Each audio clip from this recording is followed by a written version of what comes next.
Elon has been able to crack the code. He's inside the belly of the beast of the bureaucracy, and the algorithms are crawling through the data constantly. And you are confident that the algorithms are crawling through the data constantly, and what they are finding is incredible. Their careful vetting and identification of, quote, waste, fraud, or abuse is actually just AI. Hey, it's Jordan. I am in Flint, Michigan, East Palestine, Ohio, Tumwa, Iowa. Please support the only independent outlet on the ground covering what the corporate media covers up. Hey, it's Jordan with Status Coup. Special Sunday morning video here. I endured watching some of CNN's State of the Union this morning, so you don't have to. And boy, did Republican Speaker Mike Johnson accidentally say the quiet part out loud on two major things. First, essentially admitting that Trump's, effort to bring peace between Ukraine and Russia is really just so we could steal Ukraine's minerals and oils, like we've tried to jack minerals and natural resources from every other wealthy country on earth. And he also acknowledged that Elon Musk's whole DOGE effort and cutting waste, fraud, and abuse, it's actually just kind of being led by AI. What could go wrong? First, let's go to the clip where Johnson does Trump's bidding and tries to pretend that Trump really is just trying to bring peace to Ukraine and Russia. For him to act as he did was rather shocking to everyone. I mean, President Zelensky, instead of showing gratitude, he interrupted and berated his hosts at a very perilous time for his country. He should have been anxious, I think, to enter into this agreement. Think of it. The mineral rights agreement would be a win-win for both countries. It would give us an economic interest there, and everyone around the world knows that America will always defend our interest and our people. We would have created an economic partnership with Ukraine at a time when it needs to be reemerging, and that would have been a great thing. And I don't understand why President Zelensky would not accept that gratefully. Quote, everyone around the world knows America will always defend our interests and our people. I thought it was all about spreading democracy around the world. So we're going to get back to the Ukraine part of this and their minerals and oils. But to be clear, let's just go through kind of a short list of America, quote, defending our interests and its people. For those of you, older folks, you remember America infamously defending its interest in Iran back in the 1950s as we overthrew the democratically elected president of Iran, Mossadegh, because Mossadegh had chosen to nationalize Iran's oil. Mossadegh had chosen to nationalize Iran's oil industry, setting off an international crisis that exacerbated Iran's internal politics. Well, yeah, America was defending its interests by overthrowing the democratically elected leader of Iran because we were not going to allow Iran to have access and profit from its own oil. America wasn't going to allow that attack on our interests. We had to defend our people, as Speaker Mike Johnson said. Remember how we were going to war with Iraq because of weapons of mass destruction? Yeah, no, that was actually just to try and steal their oil as well. This one from CNN, about a decade after we went into that horrendous criminal war. Before the 2003 invasion, Iraq's domestic oil industry was fully nationalized and closed to Western oil companies.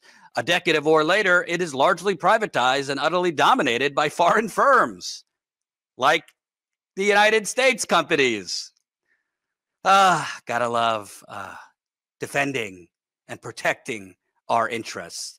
As 4,000 American soldiers died, tens of thousands of others wounded, not to mention the soldiers who killed themselves, who still suffer from PTSD, all over protecting our interests in Iraq, i.e. stealing their oil. Well, when Trump ran, he openly said, we didn't steal enough of their oil, essentially.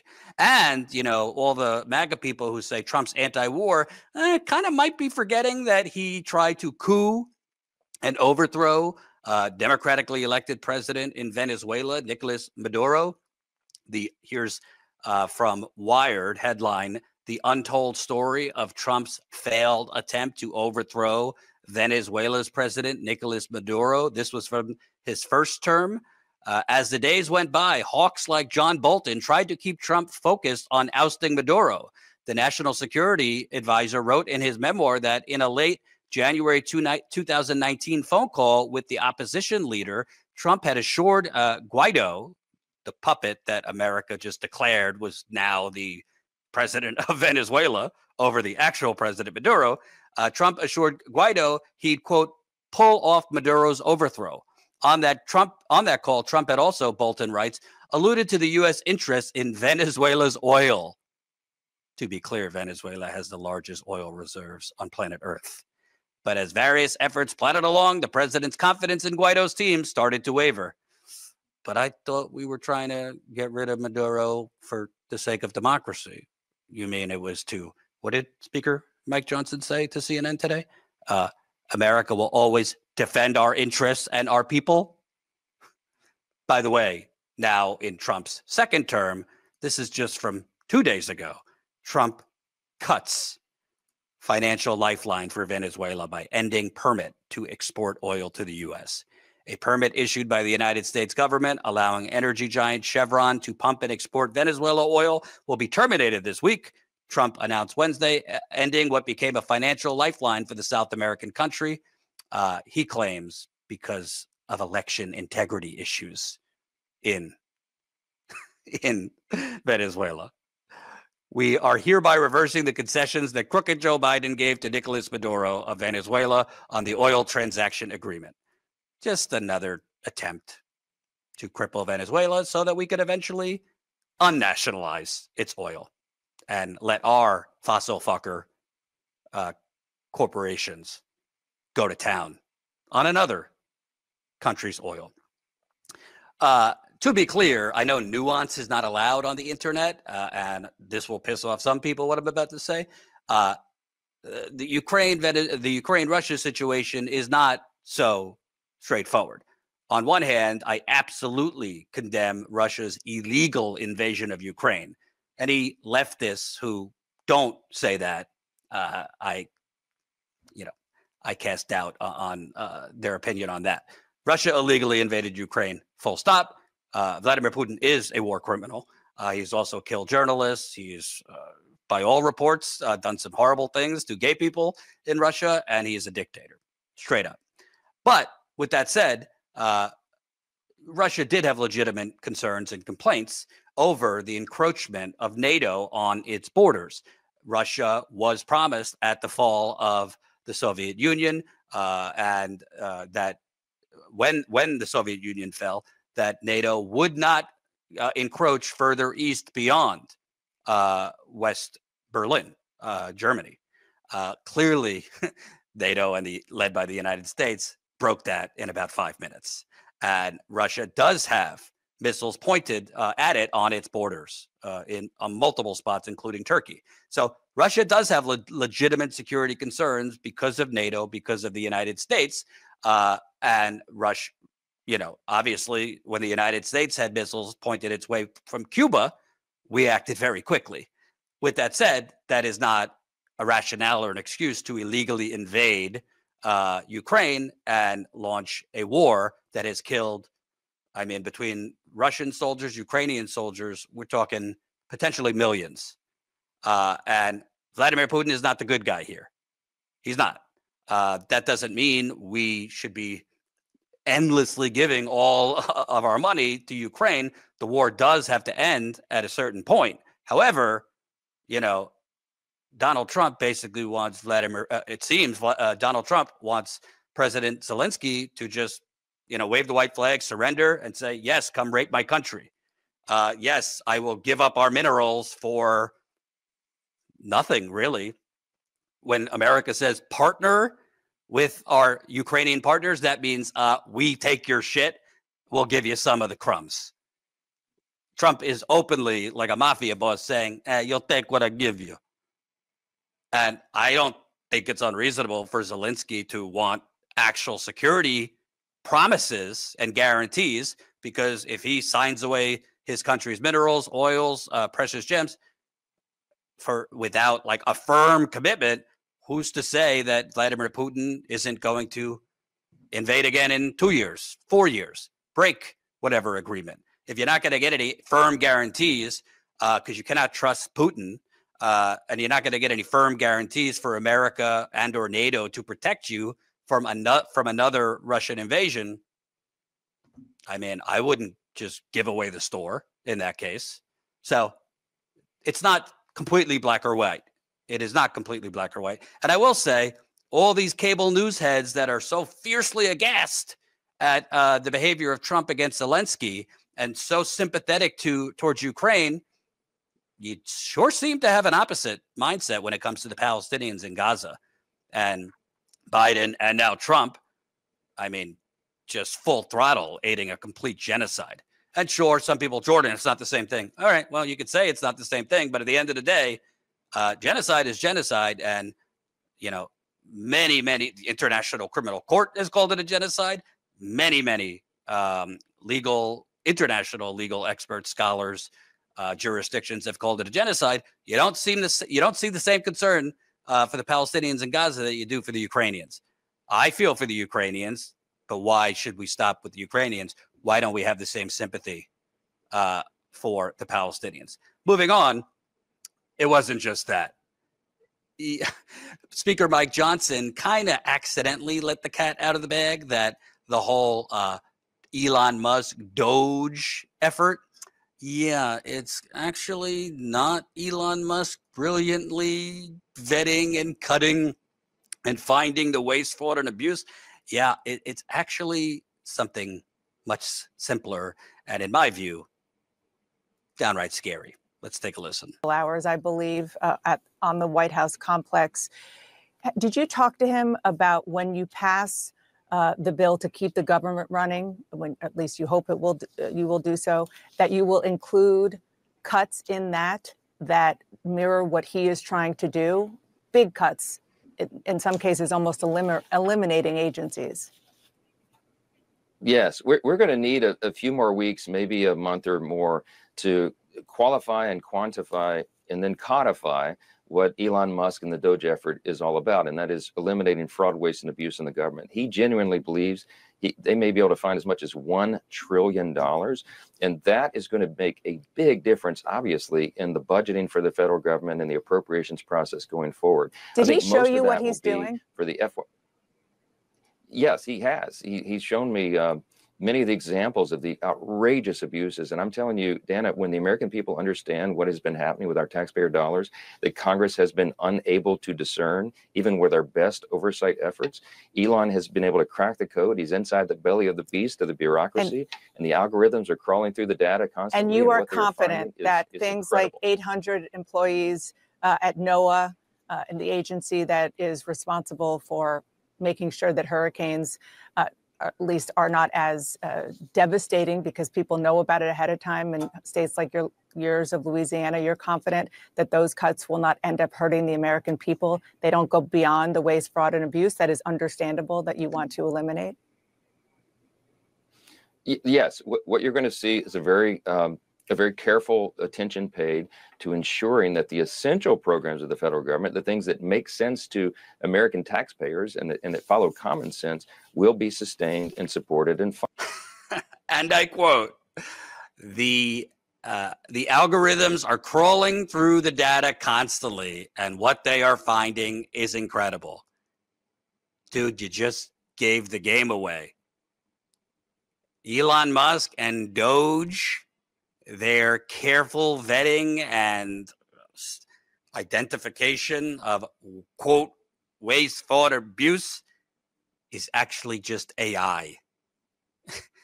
I actually would not even be surprised if it's Grok, which is Twitter or X's AI. Elon Musk is literally using AI to lay off veterans, the workers who protect our nuclear stockpile, healthcare workers at the National Institute of Health and the Department of Health. We could go down the list. Folks at the Department of Education. They just laid off a bunch of tech and software workers this weekend. I mean, it's every department, IRS. He is literally using AI to gut the federal government. And honestly, it really should not be a surprise to anybody that he's doing this, because it was already reported that this was the plan with his little, hey, send me your little 5 bullets of what you did this week. Well, they were going to respond to that. DOGE will use AI to assess the response of federal workers who were told to justify their jobs via email. Okay, so I'm not an AI expert, but I know a little bit. Okay, well, if you're going to get, let's say every single federal government worker responded, that's about 2 million emails. You cannot. I mean, they don't have a big enough staff and enough time to respond to all of them. So you're obviously going to put into your little AI engine keywords you're looking for. That's how they were going to determine who should stay and who should go. I guess if you write hardcore, you get to stay because that's Elon's favorite thing. This is laughable. And if you're a MAGA person watching, God bless you, but this is really how you think you should identify waste, fraud, and abuse through AI? Go ask people with United Healthcare Insurance how that works out for them. United Healthcare deployed artificial intelligence to deny more claims and had a 90% error rate. Let me repeat, a 90% error rate. That's how great and successful AI is when trying to identify anything. AI can be used for good, but clearly it could be used for bad. And essentially, the House Speaker and the Republicans and Trump have undemocratically, and I believe illegally, just handed off the government and Congress's responsibility to Elon Musk and possibly the Twitter crock machine to gut the federal government. I don't care if you're a lefty, a righty, you should have a problem with that. It's okay if you think we should cut government. I might not agree, but there's ways to do it that are careful. You're not just taking a machete. You are taking a scalpel, so you're not cutting key critical positions that fund life or death matters. This is not that. And by the way, if you think this AI stuff is just going to stop at laying off the government workers, you are sadly mistaken. Here is a bill that has literally been submitted. This is a bill from Congressman David Schweikart to begin the process of letting AI prescribe drugs. Instead of investing in the healthcare system, this bill paves the way for doctors to be replaced by AI, H.R. 238, to amend the Federal Food, Drug, and Cosmetic Act to clarify that artificial intelligence and machine learning technologies can qualify as a practitioner eligible to prescribe drugs if authorized by the state involved and approved, cleared or authorized by the FDA. So this is not something in the future that people have warned, hey, AI is going to replace doctors. The Republican Party here is trying to put it in a bill to allow AI to prescribe medicine. Well, you could say, well, Jordan, the data shows they would be more accurate in diagnoses. I'd like a human. I'd like humans that actually went to medical school and actually are listening to the patient rather than a algorithm or robot. It's not going to stop with doctors, by the way. The point here, because there really is no difference between public and private. The United States government is a multi-trillion-dollar corporate conglomerate. That's why I call it the United Corporations of America. They're not just trying to use AI to gut the government. They want to deploy AI in the private sector to empower corporations who pay their campaign coffers and buy them off. Talking about the politicians, they want to empower corporate America to use AI to replace workers. That's really what's going on here. Don't say we didn't warn you. People should be screaming from the rooftops about this. And by the way, if you watch that whole interview by Dana Bash, it was absolutely pathetic. She had the Speaker of the House, the Republican, on. I'm just reading from my phone, from my notes here.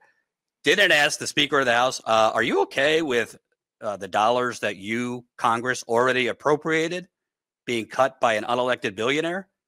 Because this is all money, all the cuts, this is all money that was already provided by Congress. It was already passed through legislation. You're okay with whole kind of like checks and balances going away and Congress's appropriation powers going away? Didn't ask that. Didn't ask him about Elon Musk literally awarding himself contracts, taking away a contract from Verizon, I think it was for $2.4 billion, and giving it to his own Starlink.